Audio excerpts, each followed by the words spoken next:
Today I'm going to show you how I made a face mask with an LED display that shows warning text, images, and voice display that is controlled from your phone.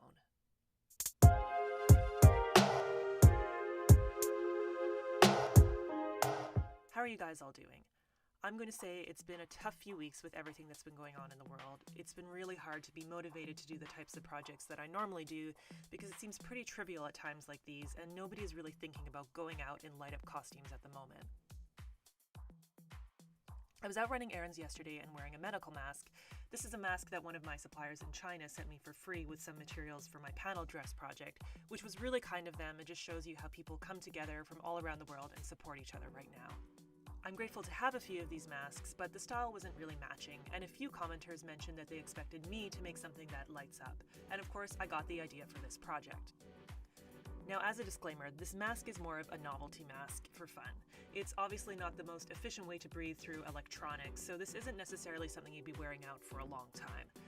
That being said, I can still breathe fine since the panel does not cover everything.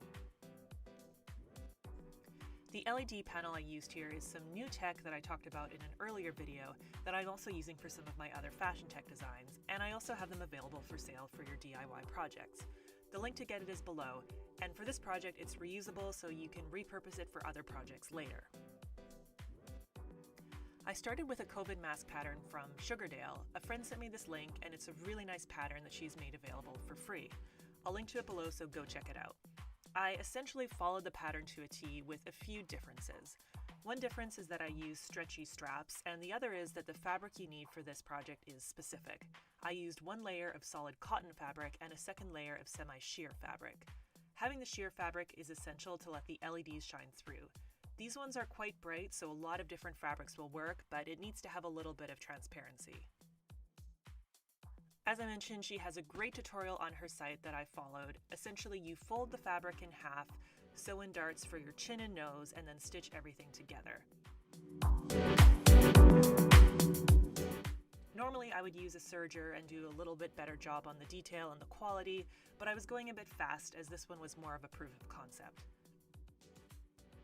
When making the pattern, you need to ensure that the semi-sheer layer is the one that's on the top and the outside layer. Another difference is that we need the pocket to be accessible to take the panel in and out. So for my version, I left one side open and stitched the elastic only to one layer so it'll still be able to open and close.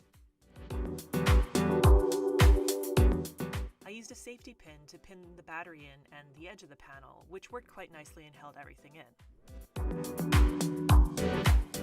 With these LED panels, you can add text, images, and an equalizer function through a free app for Android and iOS.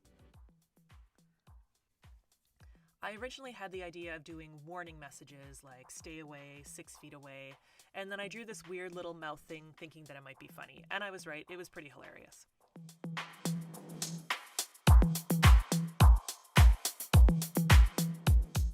There is also a microphone function with equalizer graphics, which is pretty cool to have it respond to your voice as you're speaking. This definitely gave it a dystopian, robotic, post-apocalyptic vibe, which maybe doesn't cure my anxiety about things, but here we are.